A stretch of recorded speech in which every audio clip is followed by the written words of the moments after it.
Everyone feared the Millionaire until the new black waitress silenced him in front of everyone. Tuesday, the Seattle sky was veiled with a film of clouds thin as wax paper. The glass door of Aroma and Grounds on the corner of Capitol Hill chimed its familiar ting, and the storm in a gray suit walked in as if the place belonged to him.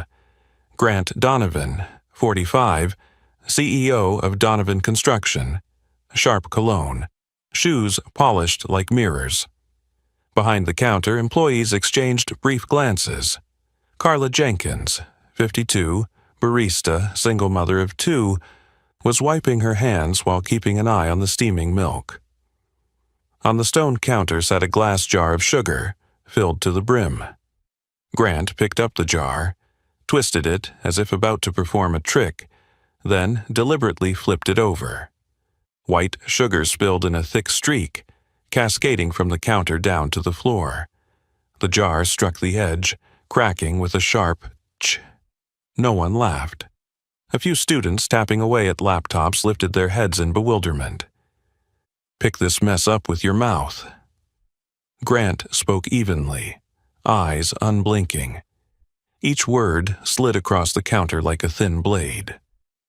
Carla froze, then bent down, her calloused hands trembling as she tried to gather the sugar. I'm sorry, sir."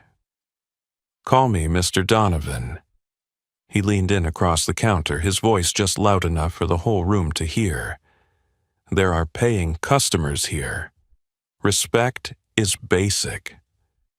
A child at the corner table covered his ears. His mother pulled the chair closer. Mark Collins, 40, the shift manager, hurried forward with an awkward smile. "Mr. Donovan, I'll take care of it right away." Grant slammed his fist on the stone surface. Cups rattled violently. "Take care? What I see is a bunch of people who can't work. I've got $1 million meeting. I don't have time for incompetence." At the far end of the counter, Isla Morgan, 24, on her very first day, froze in place. Her hair was neatly tied, her apron still stiff with newness. She saw everything. Carla bent low, sugar sticking to her palms, a shard from the cracked jar slicing across the back of her hand. Blood bloomed red against white. Grant ground his shoe over the sugar, crushing it into fine dust, smearing the mess wider. "Faster," he barked. "In Seattle, people like you were born to serve." The cafe fell so silent the hiss of wind outside could be heard. Mark bowed as if before a judge. "Mr. Donovan, please calm down. We will—" "Calm down?" Grant growled. A boy whimpered in tears. He flicked a jagged piece of glass to the floor. Its sharp edge grazed Carla's hand, drawing another cry. "You dirtied my sugar. Disgusting." That was when Isla stepped forward. Not because she wasn't afraid, her heart hammered, but because fear wasn't worth Carla's humiliation. She set her tray of cups down, walked straight up to Grant, keeping a single arm's length between them. Her voice was calm, sharp as ice. "You spilled the sugar. Carla did nothing wrong." The air in the cafe seemed sucked out. Mark's eyes went wide. Carla lifted her head, torn between shock and despair. Grant narrowed his gaze. "You're the new girl? Do you even know who I am? You're the man who told a woman to eat sugar off the floor." Isla didn't blink. "And you've crossed the line." Grant stepped closer, his breath heavy with dark espresso. "One phone call and you'll never work in Seattle again." "Are you sure?" "Go ahead, try." His jaw clenched. He slammed both hands on the counter. Dishes clinked and rattled. But Isla didn't flinch. Around the cafe, phones were raised, not just for views, but to bear witness. "Sorry, Carla," Isla said as she bent to help, lifting the older woman gently, pressing napkins against the bleeding cut. Then she turned back to Grant. "You apologize and leave. Or We call the police for harassment and threats." "What?" Grant roared. "Some waitress giving me orders?" "Number, I'm reminding you of limits."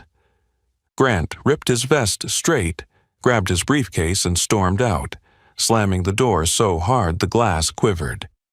He spun around in the drizzle, yelling, "This isn't over!" Inside, silence fell like a curtain. Mark stood pale. Carla wept, but no longer with shame. Isla gathered the shards, her hands still trembling. She knew the storm would return, and next time it would bring thunder. But when it did, it would meet a rock, soft to the eye but strong enough to grind down the flood of injustice. The next morning the fog lay heavier, as if trying to hide Capitol Hill beneath a damp cloth. The bell at Aroma and Grounds chimed again. Grant Donovan had returned, this time not alone. Two men in black suits, shoulders broad, blocked the doorway like twin gates. Nearby, customers shrank back, their conversations cut short. "Where's that insolent girl from yesterday?" Grant bellowed from the threshold. An elderly couple instinctively raised their newspaper to cover their faces. Isla emerged from the kitchen, balancing a tray with 4 cappuccinos. She set each cup neatly on its coaster, nodded her thanks to the customers, then turned calmly to face Grant. "Good morning, Mr. Donovan. What would you like today?" That composure only stoked his fury. He stormed forward, looming so large he cast a shadow over the counter. "I want you on your knees, apologizing, in front of everyone." "That won't happen. But if you'd like a double-shot Americano, I can have it ready in a minute." Grant seized Isla's wrist, squeezing until pale marks rose on her skin. "Look at me when I speak. Show some respect." The two suited men stepped closer. At a window table, a woman had 911 already open on her phone, finger hovering. Isla lifted her chin, eyes steady. "Let go, right now." Grant sneered. "And if I don't? I've got friends at the precinct." Isla didn't argue. She rotated her wrist sharply, pressing into the soft gap of his thumb joint, a simple self-defense move from a campus class. Grant hissed in pain and let go. "I'll sue you for assault. And I'll submit proof of harassment and physical force." Isla pulled her phone from her apron. "I've been recording since the moment you walked in." Grant glanced around. 3 other phones were raised, their dark screens like unblinking third eyes. He shifted tactics, sliding a wad of bills from his wallet, pinching it between 2 fingers. 5,000. Get on your knees now and apologize. This ends. Save it for your lawyer. 10,000. Don't be stupid. I don't sell dignity. The rejection cut straight into his pride. Grant kicked a chair into the wall. The wood cracked like dry thunder. Mark Collins rushed forward. "Mr. Donovan, please. Isla, you're fired." Isla turned her head, locking eyes with him. "For protecting a co-worker?" Mark snapped, voice trembling. "I'm the manager. I decide who stays and who goes. Number, you don't."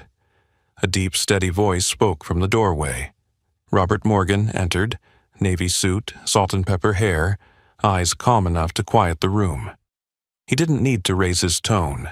His presence rewrote the rules. Grant sneered. "You, the regional supervisor? Good. Fire her now." Robert looked at Isla, his gaze carrying both warning and pride, then turned back to Grant, voice light as small talk about the weather. "For what reason?" Grant rattled off. "Insulting a VIP, refusing service. Laying hands on me. She doesn't know her place." Robert nodded slightly, as though making a mental note. "Her place is beside me. She's my daughter." The cafe seemed to exhale all at once, followed by sharp gasps. Grant froze mid-breath.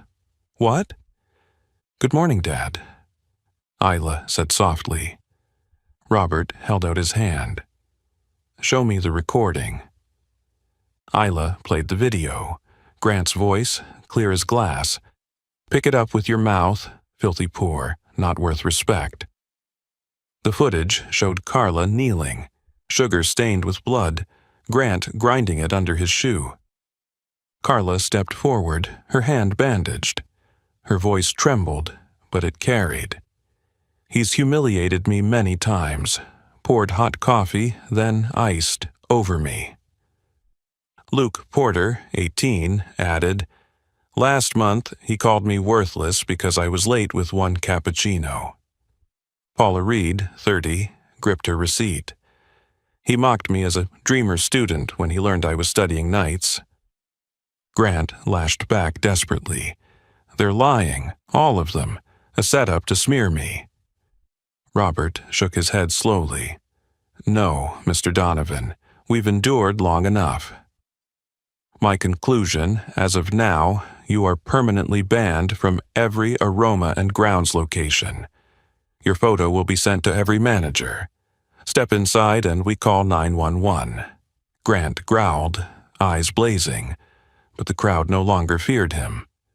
Truth, once caught on a small screen, had become a spotlight that turned power inside out. I'll sue all of you. Shut this place down, you'll see. Go ahead, Isla replied evenly. Before you manage that, we'll have already filed every piece of evidence, video, witness statements, for harassment, threats, and disorderly conduct. Grant stormed out, his voice still spitting threats, but his hands shook. When the glass door finally shut, the cafe released a collective breath, like swimmers breaking the surface of cold water. Robert placed a steady hand on Isla's shoulder. Not praise, but a reminder. The storm wasn't over. Isla understood.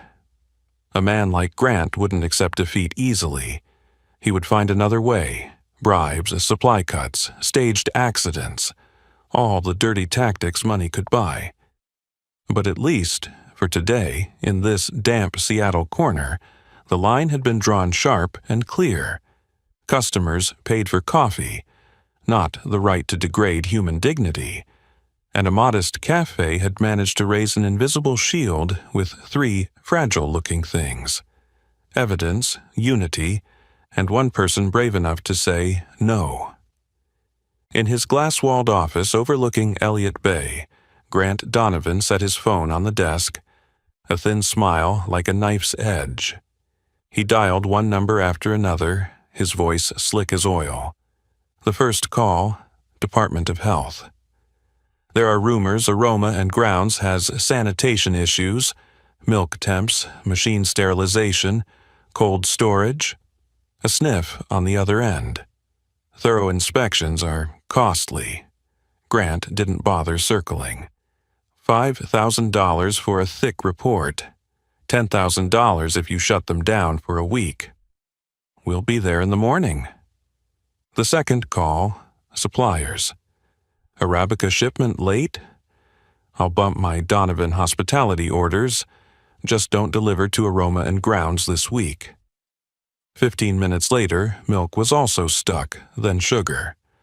Dominoes fell neatly, money shoving each tile forward. The third call, Seattle Department of Transportation.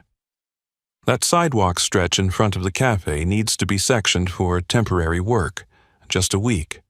Fee? Not an issue.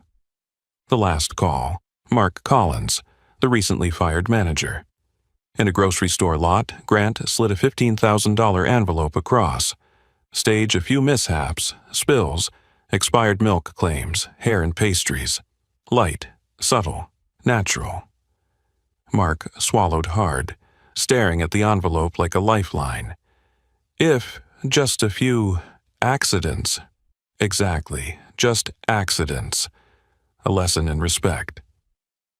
The next morning, 8:02, 4 blue-jacketed health department officers swept into Aroma and Grounds like a task force.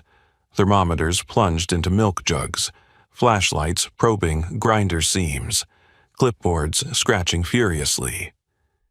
Customers lingered, then recoiled at the sight and drifted to other cafes. Robert Morgan stood at the counter, voice steady. Give them everything. Record every note, no arguing. Isla circled quietly, checking cooler logs, cleaning records, milk dates, everything by the book. But compliance didn't shield against dirty money raining from high above. By noon, Robert's phone buzzed. The roaster's line was down. 10 minutes later, the dairy short a truck. 10 minutes more, the sugar order held at port. Isla met her father's eyes. No name spoken, both thought the same. Grant. Robert nodded. We pivot. He called an old friend at a Ballard roastery for a borrowed batch. Drove himself to Enum-Claw Farm for milk. Borrowed sugar from a nearby bakery. Relationships that couldn't be bought turned into relief valves. Early afternoon, orange cones and S-dot barricades appeared out front. Work zone, pedestrian access restricted. Customers stalled at the fencing, turned away. Robert frowned. Photograph it. Keep records. I'll deal with SDOT later. By 3 p.m., Mark Collins entered with 2 customers. They spread out. One at the walkway, one at the counter, one by the window. 5 minutes in, a latte was accidentally spilled on a slippery floor. 10 minutes later, this milk is sour, though the batch had passed inspection that morning. Another 10, the third man shouted, hair in my pastry. Disgusting. A dark strand, nothing like Paula's cropped blonde. Suspicion tainted the air. A few customers stood, muttering they'd come back later. Luke Porter flushed red over a delayed cappuccino. Paula Reed tried to soothe. I'll replace it, on the house. No, I'm reporting this to the health department, the hair and pastry man barked. Isla walked straight to Mark's table, notebook in hand. How are you, Mark? He jolted. I'm a customer. Her smile was cool. Ordinary customers don't know the milk delivery schedule, or plant hair in their own pastry. She leaned just enough for 2 nearby tables to hear. Leave now. And tell Grant we know. Mark's eyes darted between the envelope at home and the phones filming nearby. He rose, signaled his men, and they slipped out like 3 smears of smoke. It's fine now, Isla murmured to Luke and Paula. Don't let someone else's shame mask your talent. Luke nodded, his hand steadier. The next morning, exactly 10 o'clock, Grant Donovan stormed in like a bullet ricocheting back. He scanned the cafe, not chaos but calm. Packed tables, grinders humming, espresso thick in the air, almost mocking. Where's Robert? Where's Isla? He roared. Robert Morgan stepped out of the office. Isla followed, apron crisp. You're still open? Grant laughed short, shrill. After inspectors, cut suppliers, blocked sidewalks, I paid for all of it. Several phones tilted upward. Isla swiped her screen. Recording. Robert tilted his head. What did you just say? Grant spewed in rage. I bribed health.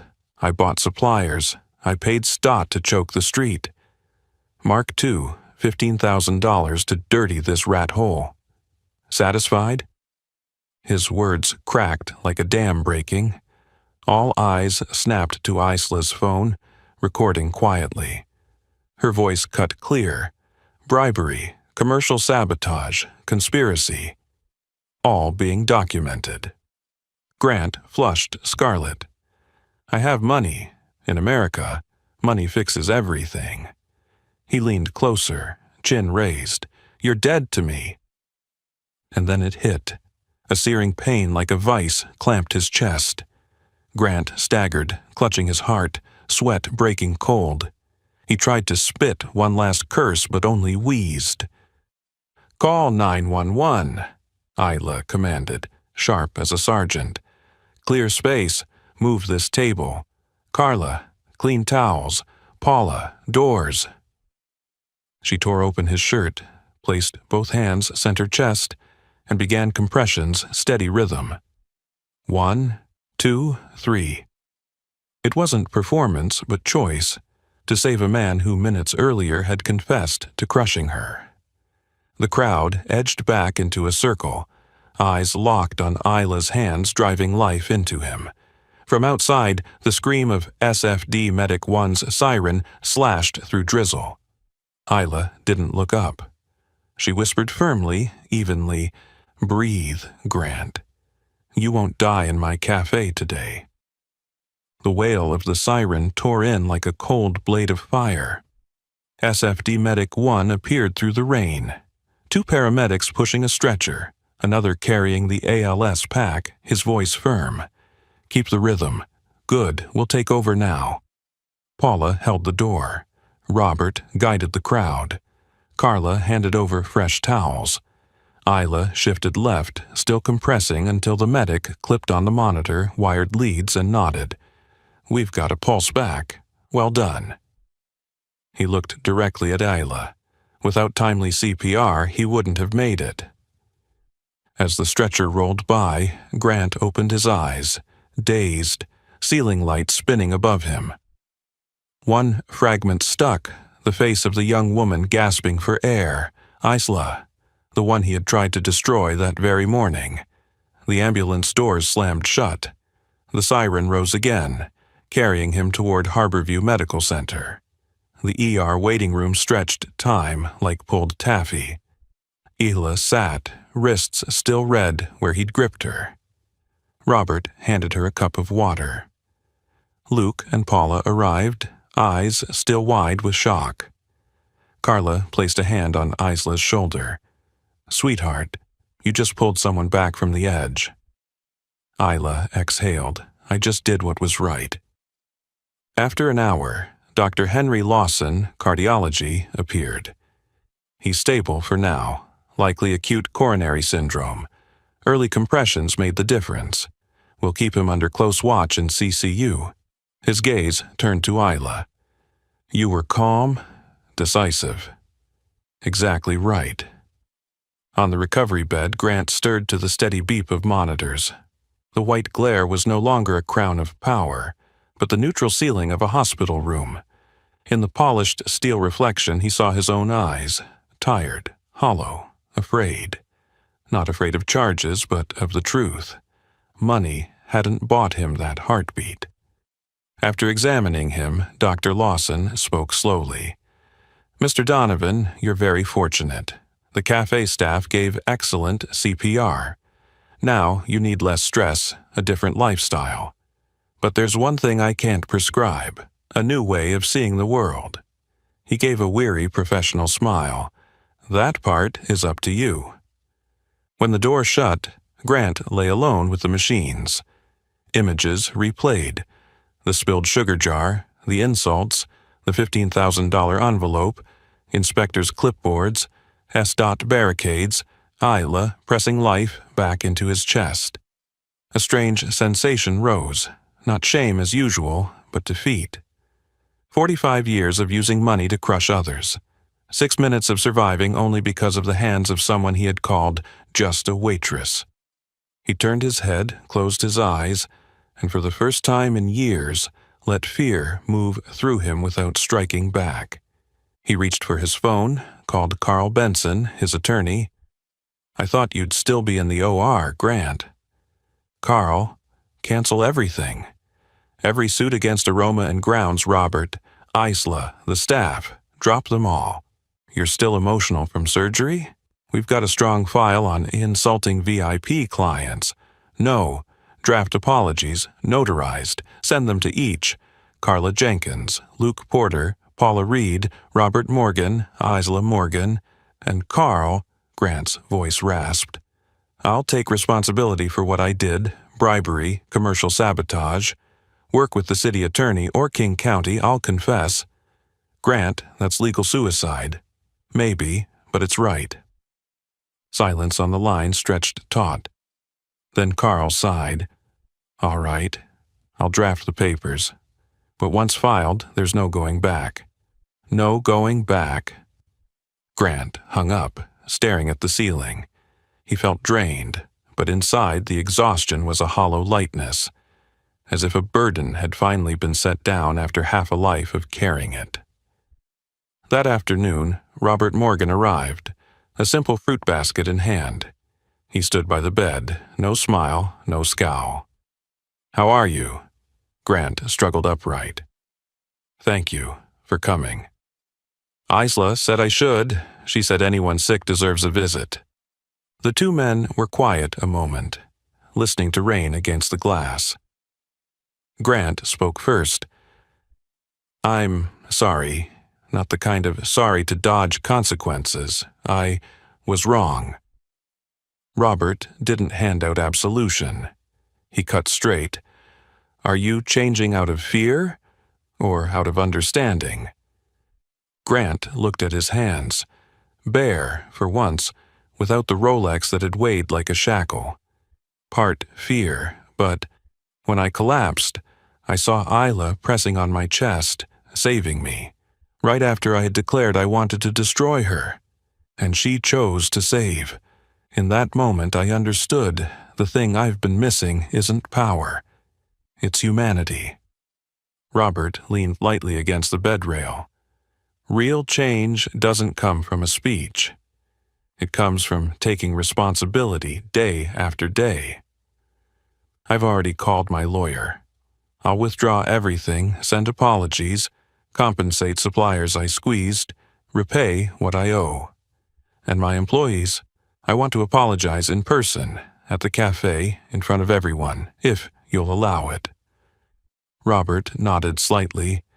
I hear you. I'll ask them if they want to hear you. The door opened quietly. Isla entered, denim jacket, eyes rimmed with fatigue after a long shift. Come in, honey, Robert said. She stepped closer, stopping just out of reach, a safe distance between truth and forgiveness. Grant looked at her, lips trembling. Thank you. Maybe I don't deserve it, but still, thank you. Isla nodded. Everyone deserves a second chance. The question is what you do with it. Something passed through the room, thin as mist, light as breath. No one spoke further. Isla left first. At the door, Robert paused, glanced back. I'll arrange it, but remember, words aren't enough. Action is. I know, Grant answered. As night settled over Harborview, monitors kept their steady beep. In the waiting area, Isla leaned against the wall, feeling the last adrenaline tremor fade. She texted Paula. Tomorrow, recheck sanitation logs, snap proof of the SDOT sign, everything tidy. If today taught me anything, it's this. Saving lives and keeping evidence can coexist. In his room, Grant opened his eyes, gazing at the window where Seattle shimmered with lights. For the first time in years, he didn't plot revenge before sleep. He thought instead of a morning soon, standing in Aroma and Grounds, speaking the word sorry with a real voice, and accepting whatever came. Then he closed his eyes. Not the sleep of a winner, but the sleep of a man just beginning to learn another way to live. 3 days after his heart attack, Grant Donovan was discharged from the hospital with a strip of instructions. Low-salt diet, short walks, therapy, avoid stress. But the hardest task wasn't written on paper. It was stepping back into Aroma and Grounds. This time without power, without bodyguards, without rage. Only with a thick envelope and a promise. On a quiet mid-afternoon, the glass door chimed softly. Grant entered in a light coat, face pale. Carla, Luke, and Paula instinctively looked up. Robert Morgan stood at the counter, Isla beside him.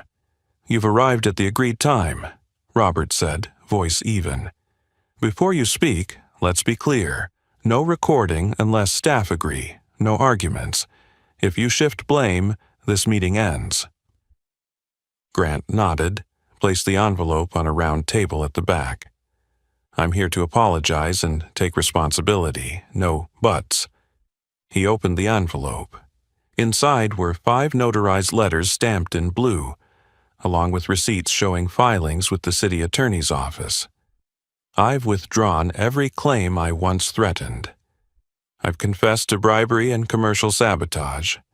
Carl Benson, my lawyer, is working with the prosecutors. I'm not asking for leniency. I accept the sentence." The cafe fell silent. Grant inhaled deeply, turned to face each person in turn, to Carla Jenkins. "Mrs. Carla, for 3 years I insulted you, splashed coffee on you, demeaned your work. Nothing excuses it. This is my letter of apology, and this is a $20,000 check. Not to buy forgiveness, but to partly repay the mental harm, forced absences, medical costs for burns. I know money doesn't heal, but I owe you." Carla gripped the table edge. "I don't want your money." Grant nodded. "I understand. I've placed it in a temporary trust. It carries your name. If you ever need it, for your children's schooling, for wrist surgery, ask Isla to release it. If never, I'll redirect it to a shelter for abused employees." Tears brimmed in Carla's eyes. She couldn't force out "thank you," only nodded, turning half away to keep from breaking down. To Luke Porter, "I called you useless over a slow cappuccino. I was wrong. Here's my letter and $5,000 for advanced barista training at any school you choose. If you want, I'll sponsor your admission." Luke blinked, stunned. He looked at Isla, then Robert, then accepted the envelope with both hands. I'll study," he whispered. To Paula Reed, "I belittled you for studying at night. A man like me should have supported education, not mocked it. Here's my letter and $10,000 for tuition. If you don't accept, it will be sent directly to your school's finance office, listing you as an anonymous beneficiary." Paula opened her mouth, then closed it. "I'll use the money," she said, eyes wet, "and later pay it forward to another student." Grant turned to Robert. "I apologize for sabotaging your store, bribing the health department, pulling SDOT, and paying Mark. I've signed a sworn statement with names, sums, and dates." He placed another stack of papers. "This is my withdrawal of all complaints, plus authorizations for restitution based on your accounting of lost revenue." Robert studied the notary seals as if testing the sincerity. "I don't forgive on their behalf," he said slowly. "Forgiveness is theirs alone. As chain owner, I'll still pursue charges of public harassment and cooperate with prosecutors on bribery." Grant nodded. "I expect you to." A shadow flickered at the doorway, Mark Collins. His eyes darted like a trapped animal. Robert turned. "What are you doing here?" Mark swallowed hard. I want to apologize. I took the $15,000 to cause trouble." "I did. Here's what's left." He placed a thin envelope, obviously lightened. Grant didn't look at him. He spoke to the room. "I included Mark in my confession. I'll also sign that I was the mastermind, the one chiefly responsible. But Mark must face his part. One more thing." Grant turned to him, voice flat. "The money you kept, I won't demand it. But I'll report it. The rest of your life is yours to choose." Mark recoiled as if struck without a blow. He backed toward the door and disappeared. For the first time, Isla spoke. "I have 3 terms. 1. From today, every one of our stores posts a respect employees policy. Customers who violate it will be removed and banned for life. 2. We're setting up an internal hotline so staff can anonymously report abuse. 3. All your restitution will be labeled as exactly that, restitution, not donation. We don't take charity from the harm-doer. We take accountability." Grant bowed his head. Agreed. He exhaled as though pulling a nail from his chest. "I want one more thing, 10 minutes, when the cafe is closed, to speak to staff about spotting and stopping behavior like mine. Not to lecture, but to lay bare my own disgrace, hoping it's of some use." Robert looked to Isla. She weighed the request, then, after closing, no cameras with everyone present. "You sit, not stand, and you answer hard questions." "Yes." When Grant rose, his knees wavered. On his way out, he paused before Carla. "If one day you see me here, not today, it will be because I came to work, if Robert allows." He hesitated. "I want to volunteer, wash dishes, mop floors, clean toilets, anything. I need to relearn from the start what it means to work." Robert didn't answer right away. Finally, "Tomorrow, 6 a.m., back door. Bring rubber gloves. If you're late, the bus still runs, but the door won't open." Grant lowered his head. For the first time, he left Aroma and grounds without leaving behind fear, only a faint line of hope, fragile but real. That night, Grant Donovan opened the safe in his South Lake Union penthouse. A few Rolexes, platinum cards, property deeds. Cold steel light reflected off a face stripped of its paint of power. The next morning, he did something his week-ago self would have mocked, called a broker, listed the penthouse, the Range Rover, the weekend yacht. Part of the money went into an escrow account for restitution. The rest was set aside to live simply and pay fines. Word spread, and the Donovan Construction Board convened an emergency session. One member said bluntly over the phone, "Grant, to save the company, you should step down as CEO." Grant paused, then, "I agree." "Have you lost your mind? Maybe, but for the first time, I'm clear." 3 days later, he signed his resignation. The financial report noted dryly, "Resignation for personal reasons." At noon, he returned the garage keys, dropped his access card into a plastic tray. The guard gave a small nod, no bow as before. And that was right.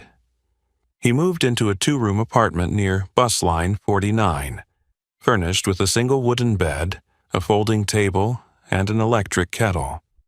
That evening, he attended his first therapy session. The doctor asked, "When you insulted others, what did you feel?" "Power." "And after they saved you?"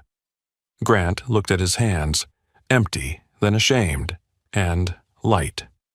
Light because I didn't need to keep playing the role anymore. 6 a.m. Seattle still foggy, sidewalks hushed under footsteps. The back door of Aroma and Grounds swung open. Robert stood there, watch precise as a caliper. "You're on time." Inside was the wash station. Steel sinks, high-pressure sprayer, plastic racks, the scent of soap mixed with bleach.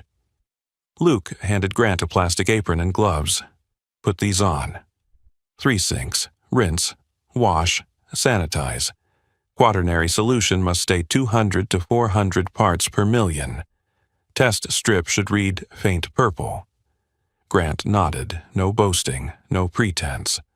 Luke glanced at Isla, who stood observing in the corner. She didn't intervene. First batch, cappuccino cups. Grant set them in the wrong order. Luke corrected.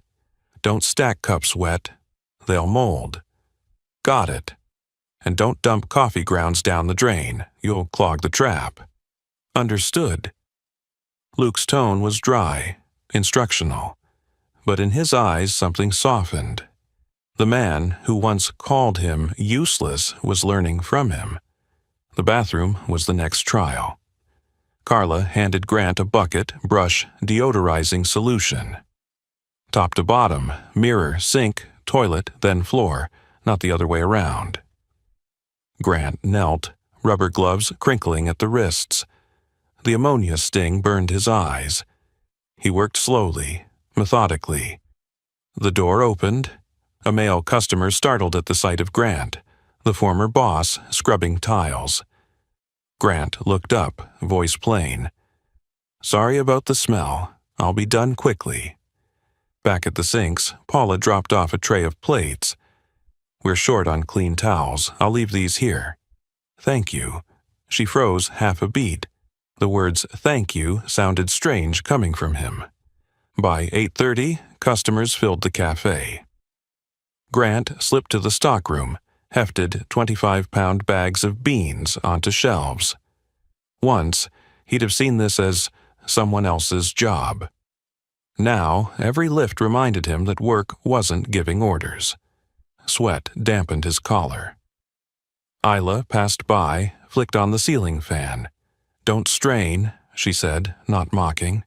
"Take 30 seconds when tired. Long endurance beats short pride." Near noon, coffee fragrance thick in the air, Robert called everyone together, brief and firm. 2 things. 1. Starting this week, we rotate duties so everyone understands each link. 2. Here. He held up a new poster. Customers pay for coffee, not for the right to insult human dignity. Beneath it, the internal hotline number. The cafe broke into applause. Small, but warm. During a short break, Grant drank water, gloves still wet. "Luke, this test strip's a bit pale." Luke blinked at the notice. "Yeah, right. Add 1 cap of sanitizer." Grant followed, handed back a strip now perfectly purple. Luke nodded. Something small had just clicked into place. Later, with business slowed, Carla approached the sinks. "Empty the trash before it overflows, and if you see me carrying heavy, just say so. I'll let you help." Grant looked up. "I'll take it." He strapped the bag, lifted with proper posture. What he'd learned in therapy. You can't help others if you injure yourself. End of shift. His hands wrinkled like prunes. Robert skimmed the checklist. No lateness, no complaints, no swagger. Come back tomorrow. Grant didn't smile, only said, "Thank you." Out the back door, Seattle's cold wind cut his collar. He skipped the habit of calling a car, boarded the 49 bus. Fogged glass slid past a city at the pace of someone no longer rushing to prove anything. His phone buzzed. Carl Benson texted court dates with the prosecutors. The broker reported a deposit on the penthouse. Harborview's scheduling desk confirmed a cardiology consult. A strand of personal history was knitting itself together again, not to choke, but to hold him steady. That night, the small apartment hummed only with the fridge. Grant draped the plastic apron over a chair, opened a notebook, scribbled, "Today learned test strip, 3-sink order, restroom rules." Still owe 3 apologies to night shift staff. Buy thicker gloves. He turned off the light early. For the first time in years, sleep came without liquor, without the whispers of power in his head, only muscle ache and a thin ribbon of peace. Peace earned with dish soap, bleach, and honest apologies. That night, aroma and grounds went dark outside, leaving only a strip of warm yellow lights over the counter. Doors locked, blinds half drawn. A circle of wooden chairs surrounded a low table. Robert stood, repeating the ground rules. No filming. No personal attacks, but hard questions are encouraged. Grant sits. He doesn't stand unless invited. Begin. Grant Donovan sat upright, hands resting on his knees, not crossed as before. Isla recorded audio internally, with everyone's consent, for later review. Paula spoke first, her voice steady. "You despised me for studying nights. Why?" Grant didn't dodge. "Because I equated busy with school with low productivity. I was wrong. I thought money gave me the right to grade other people's dreams." Paula. Are you sure restitution funds aren't just image repair? Grant. No one can buy your perception. I labeled it restitution, not donation. If the fund operates, Isla has the right to make the books public. If I exploit it, shut it down. Luke leaned back in his chair. Why did you pick on weaker people? The real reason. Grant drew a breath. Because they were least likely to fight back. I liked the sound of my voice unchallenged. It gave me the illusion that I mattered. Luke nodded slowly. At least you call it by its name. Carla touched the bandage on her hand.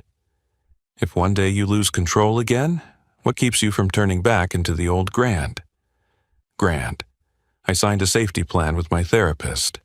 When anger surges, I step outside, call my therapist or Carl, whoever picks up first, and leave the scene. I also signed with Robert. If anyone here says stop, I stop, walk out, and come back next shift. No arguing. A night shift worker raised a hand. If you get rich again tomorrow, would your tune change? Grant pressed his lips. I sold the company, left the CEO chair. I don't have a stage to play the big man. I don't know the future, but I know now. I choose to stay low. Silence lingered. Robert looked around. Anyone else? None. He nodded. Session closed. Tomorrow you start rotating shifts. Dishes, bathroom, stockroom, bar support. He paused, adding softly, Thank you all for speaking plainly. The next week, an unexpected test came. Morning rush hour. A middle-aged man, sports jacket, hot blood boiling, slammed his cup down. I said extra hot, 200 degrees. This is lukewarm hand wash. Paula drew breath, ready with the complaint protocol. The man raised his voice, glaring at Luke. What kind of idiot makes this? Useless. One word cut into an old wound. Grant stepped out from the wash station, keeping a safe distance. Sir, let me handle this. We'll remake your drink for free. Exactly the temperature you ask. But no insults toward staff. Here, respect comes with the coffee. The man snarled, Who are you? Grant. A volunteer, and the one accountable if you're still unsatisfied after the second cup. The customer glared, eyes catching the poster. Customers pay for coffee, not the right to insult human dignity. His tone softened a notch. Fine, make it again, 190 degrees. Paula held the thermometer, Luke steamed the milk, Grant logged the request, and apologized for the experience. The new drink landed. The customer sipped, nodded. That's better. He left without apologizing, but without another insult. Luke exhaled relief. Carla flicked Grant a wink. Good job. That afternoon, video of Isla giving Grant CPR hit the internet. Local news ran the clip. Waitress saves man who once bullied her. Public opinion split. Some hailed Isla as a hero, others sneered, PR stunt. Isla shut down comments on the cafe page, pinned one line. We do not ask for praise. Please do not harass anyone involved. Our staff are not public figures. The city attorney's office sent a schedule. Carl Benson relayed. They propose a plea, fines, probation, no contact with 2 officials under investigation, hundreds of community hours. You cooperate on bribery cases. Grant. Sign, no bargaining. Carl. Grant, at least.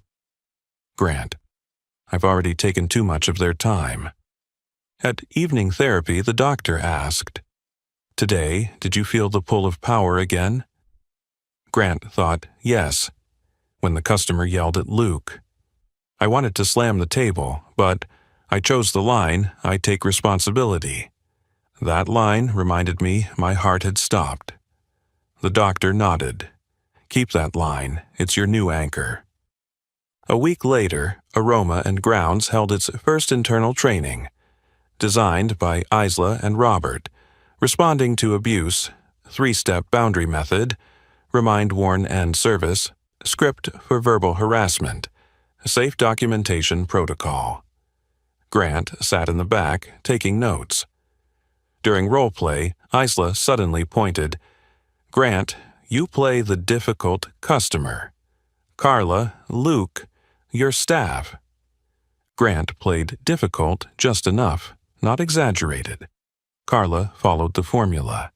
"I want to help, but I need you to stay respectful. If not, I'll stop serving." They didn't even reach step 3. The situation cooled. The room clapped lightly, no fanfare, and that made the outcome credible. That night, Isla received an anonymous email. "I work nights at a diner down the street." A group of customers yelled, snapped photos, posted my name after I spilled sauce. "Is there any way to help?" Ela replied briefly, "Yes. Tomorrow, 10 a.m., meet me at Aroma and Grounds. Don't endure alone." She sat for a long while, thinking of shifts her cafe couldn't reach, with hundreds of places like that in the city each day. The thought of a larger structure returned. Clearer this time, an organization to catch the invisible cries. Isla met Robert during a quiet moment. "Dad, I think it's time to design what I mentioned before. A fund with a hotline, with lawyers, counselors, emergency grants, and Grant, if you allow, working as field coordinator going where the hurt is." Robert looked at her. "Can you set boundaries? Make sure the fund doesn't become his redemption stage?" Isla: "I'll write it into the rules. No victim images used for PR.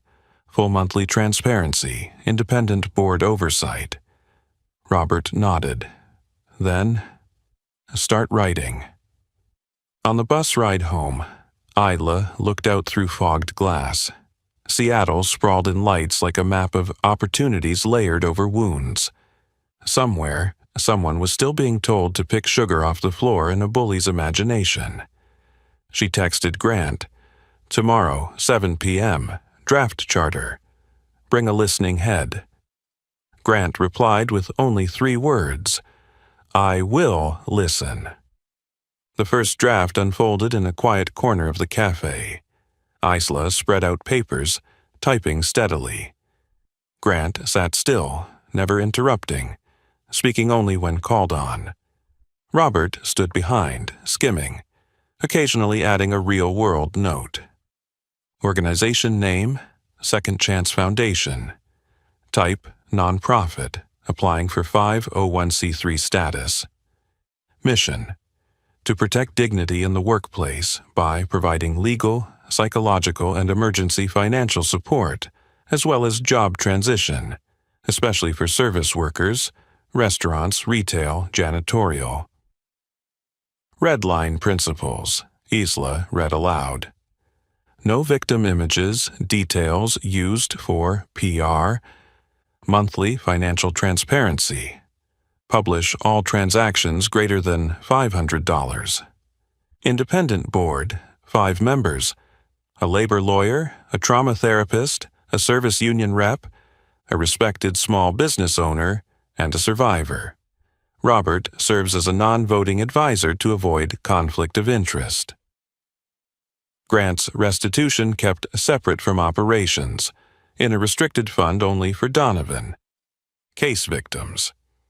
Annual independent audit. Programs, Isla typed into bullets.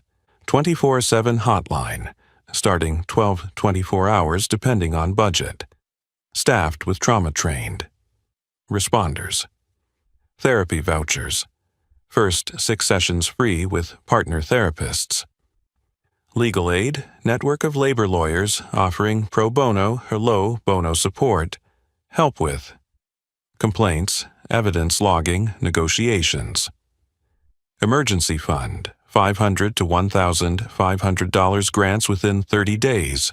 Rent, childcare, transport. So, workers don't have to endure abuse just to keep a job. Job bridge, connect workers to safer workplaces, prioritizing businesses signing the Respect at Work Pledge. Owner, Manager. Training, 2-hour workshops on de-escalation, boundary policy, and complaint procedures.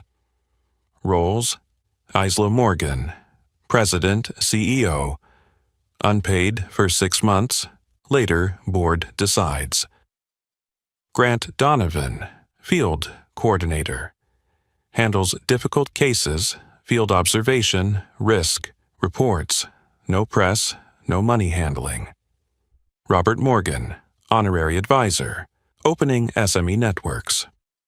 Resources, Grant when invited. I'll transfer 50% of my assets, estimated $52 million, into a permanent endowment, conservatively invested. Annual disbursement 3.5 to 4%, prioritized for direct services. I have no control over spending. Isla. That covers thousands of cases, but we need 18 months of operating funds, staff, legal assistant, hotline, small office. Robert. I'll rally 5 business owners I trust to sign the pledge and contribute $50,000 each in exchange for training and annual environment checks. No logos on victims. Grant added, I'll set aside $1 million separately for the emergency fund startup outside the endowment. They looked at each other. The picture fit. Launch day was quiet.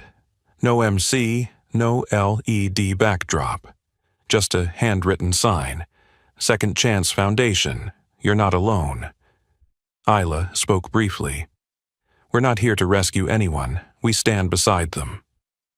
Grant stayed in the back row, hands clasped behind his back, so if a camera panned, it caught only the chest of someone else. The first case arrived that very afternoon.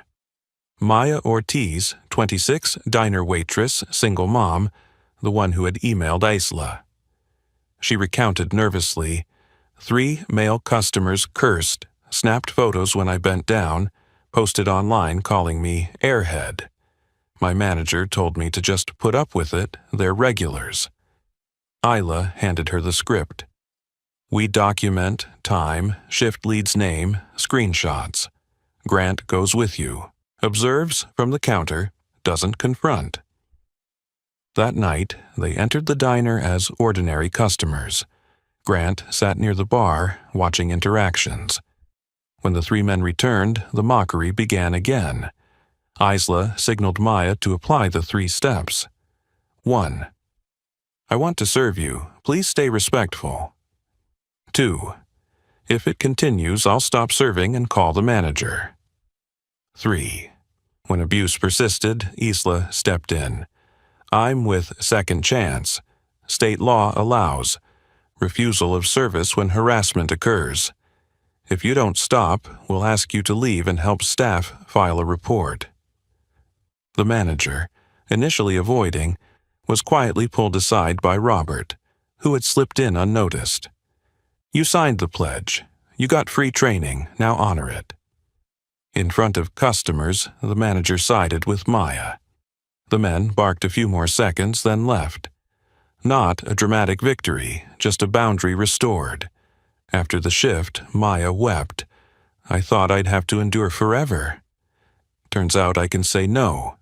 The emergency fund wired her $900 to cover childcare that month, letting her skip 2 night shifts without losing her job. Legal aid scheduled a review of her workplace safety complaint. Case 2. A night janitor, cursed daily by his shift lead. Grant accompanied a union rep, legally recording. Result, the lead was reassigned. Internal hotline opened. Case 3. A teenage barista, trolled by customers with edited mocking clips. Second Chance worked with the platform to remove them. Therapy vouchers covered 6 sessions. Job Bridge moved her to a cafe that had signed the pledge. 3 months later, the first public metrics were posted, per their pledge. 128 hotline calls, 12 24 hours staffed. 74 direct interventions. 41 therapy vouchers active. $86,500 emergency fund disbursed. 22 businesses signed the Respect at Work pledge. 0 PR pieces using victim images or sensitive details. Attached, a mini audit report from a local firm, not glossy but clear. One twilight, Grant stood behind the dish station at Aroma and Grounds, reading the monthly report Isla slid over. She said, "We're not heroes. We just reset order where others tried to bend it, and order won't hold without structure." Grant nodded, eyes catching the line. Maya Ortiz, shift transferred, attending free safety class Wednesday nights. He thought of Carla, Luke, Paula, of himself scrubbing restroom tiles like learning the ABCs of respect. That night, before locking up, Robert taped a small frame next to the poster of rules. "If you've ever been insulted at work, tell us. Here, boundaries aren't lip service." R.M. Grant shut off the dishroom lights, pulled off his gloves, glanced once more at the poster. Outside, the 49 bus slid past. He thought, some roads home appear only when you dare to return to where you went wrong, stay long enough to pay the debt, then move forward. Not to forget, but to not repeat. Tomorrow, 6 a.m. again, rinse, wash, sanitize. And elsewhere in the city, the hotline would ring a few more times. The point wasn't how often it rang, but that each time someone picked up. Spring brought a gentle warmth to Seattle. But inside courtroom 14 of King County Superior Court, the air was cold and tense as if it were still winter. Today was the first hearing for Grant Donovan, a name once spoken with both respect and fear in the city's business circles. Now, Grant appeared stripped of that aura of power. He sat quietly, wearing a simple shirt and dark slacks, silver hair showing, his face free of arrogance or pride. Beside him sat his lawyer, Carl Benson, calm in demeanor though his eyes betrayed concern. Across the aisle, representing the prosecution, was Linda Coleman, a veteran King County prosecutor known for her uncompromising approach.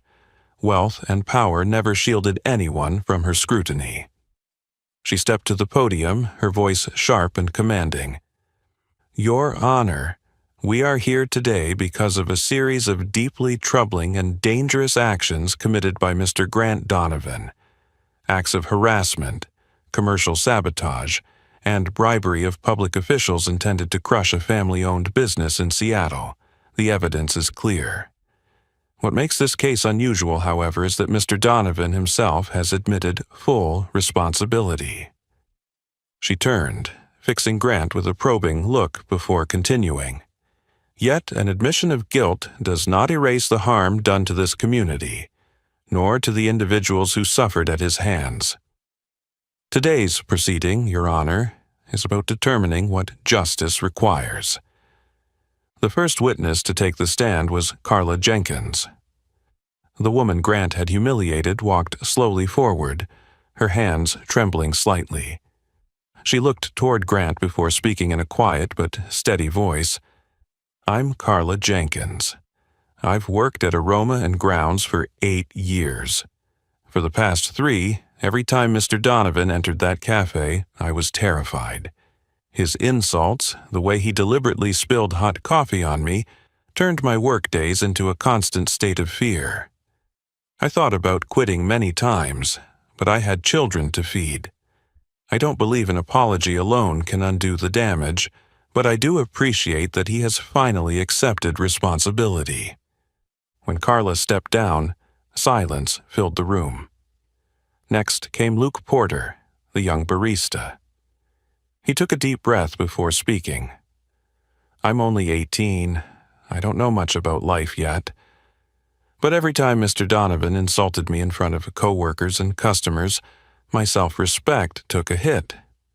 I started believing I really was useless, like he said. But recently, I've seen him trying to rebuild himself. I don't know if he's truly changed, but I think everyone deserves the chance to prove it." One by one, more the witnesses spoke, each with their own story of harm caused by Grant, each bearing scars. But woven through their testimony were faint threads of hope, born from his recent attempts at restitution. Finally, Grant was allowed to address the court. He rose slowly, inhaled deeply, and spoke with deliberate calm. "Your Honor, I know I've caused lasting harm to many people. I offer no excuses, no justifications. I stand here today ready to accept whatever punishment the court deems just. I don't only apologize, I pledge to devote the rest of my life to repairing what I can, to helping and protecting people like Carla, Luke, and the others I've wronged. I do not ask for easy forgiveness, only for the chance to prove I have truly changed." The courtroom was silent. Judge Margaret Wilson, known for fairness but also severity, looked directly at Grant. "Mr. Donovan, this court has reviewed the evidence and testimony presented today. It is significant that you admitted your crimes and cooperated fully in exposing the bribery and sabotage schemes. Nevertheless, your actions inflicted serious damage on both individuals and the community's trust in justice. Therefore, the court rules as follows. You are sentenced to 12 months of probation, 300 hours of community service with charities designated by the court, mandatory participation in anger management and emotional regulation therapy, full restitution to the victims for costs incurred, and a ban from holding any management or executive position in any business for the next 2 years. Grant nodded slowly, eyes reflecting complete acceptance. He turned to look at the victims. His expression softened. When the session ended, he walked out of the courtroom. No bodyguards, no press swarming, only silence surrounding a man taking measured steps toward atonement. At the courthouse steps, Isla was waiting, her eyes full of quiet concern. She asked softly, "Grant, are you all right?" He managed a faint smile, voice sincere. "I think this is the first time in my life I've ever felt truly light, because at last I've begun to pay back even a small part of what I owe." The two stood together, gazing out toward the bustling streets beyond, both aware that while justice could be harsh, it was also the only road by which a man could truly return to life and to himself. 6 months after the trial closed, summer returned to the Seattle sky. The sun cast soft golden rays through the misted glass of aroma and grounds. It was an ordinary morning, yet the cafe seemed more vibrant than usual. Grant Donovan, once the terror of this place, now bustled about in a black apron, swiftly polishing glass cups. His movements had become so natural that no one recognized him as the former powerful CEO. There were no wary glances or uneasy stares anymore, only friendly smiles and cheerful greetings each morning. "Morning, Grant. You're here early today?" Luke laughed as he clocked in. "Good morning, Luke," Grant replied gently. "I slept well last night, so I woke up a little earlier." The door opened with a soft chime. Isla Morgan entered, carrying a thick folder stamped with the Second Chance Foundation logo. She walked quickly to Grant, speaking quietly but with excitement. "Grant, our hotline got more than 20 new cases last week. Tonight I want to meet with you about expanding on-site training sessions for staff in small restaurants across the area." Grant nodded, eyes bright with energy. "Absolutely. I also just got a few emails from managers wanting to sign the new pledge. It seems what we're doing is really making a difference."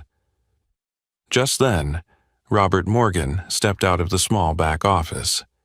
He joined them, nodding thoughtfully. "What you're building goes far beyond what I imagined. But remember, be cautious. Always protect the privacy of victims. We're restoring trust in the community, not doing charity for appearances." Isla and Grant answered together, "We understand." The cafe grew quiet again when the door opened once more. Carla Jenkins entered, dressed a little more neatly than usual. She walked toward Grant, speaking softly. "Today's my first day in the restaurant management class, funded by Second Chance. I just wanted to stop by to let you all know and to thank you for the support." Grant gently set down the glass in his hand, turned to Carla with sincere eyes. "Carla, I should be the one thanking you. You and everyone here gave me a second chance. Without your forgiveness and support, I wouldn't be standing here today." Carla looked at him, her gaze softened, and finally she smiled. "We all deserve a second chance, Grant." The cafe filled with gentle applause, not loud but warm. A sound Grant had never heard as a CEO, a sound filled with sincerity and trust, something money and power could never buy. After the morning shift, Grant removed his apron, sat at a small corner table, and wrote a brief journal entry. "Today marks 180 days working at Aroma and Grounds, and 120 days since Second Chance Foundation officially launched. I realize I'm happier now than I ever was when I was wealthy and powerful. Each time we help someone escape workplace abuse, I feel alive, I feel worthy." That evening, Grant and Isla met in the small office. Isla spread out a large map marked with every program site. She said thoughtfully, "I'm considering branches in Tacoma, Bellevue, Olympia. I want us to reach more people, expand safe workplace training for small businesses, and add more mental health hotlines." Grant looked at the map, pride welling with emotion. He nodded firmly. "I fully support it. I'm ready to go anywhere you need, to build relationships, talk directly with staff and managers.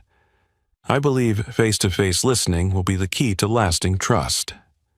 Isla smiled warmly. "Grant, I still can't believe how far we've come in such a short time." Grant looked up at her, voice earnest. "It's because of you and everyone else. I used to think wealth and power were everything. But the real treasures are simple, working honestly, helping others, waking up each day without regret." A week later, local news reported that Second Chance Foundation was expanding statewide. A small photo showed Grant, not labeled former wealthy CEO, but simply Grant Donovan, field coordinator of Second Chance, with Isla Morgan, launching worker dignity programs in Tacoma. That night, Grant returned to his modest apartment. He sat quietly, taking in the small but orderly space. No penthouse, no yacht, but for the first time he felt true peace. Before bed, he added a short line to his journal. "I had to lose everything before I realized what matters most.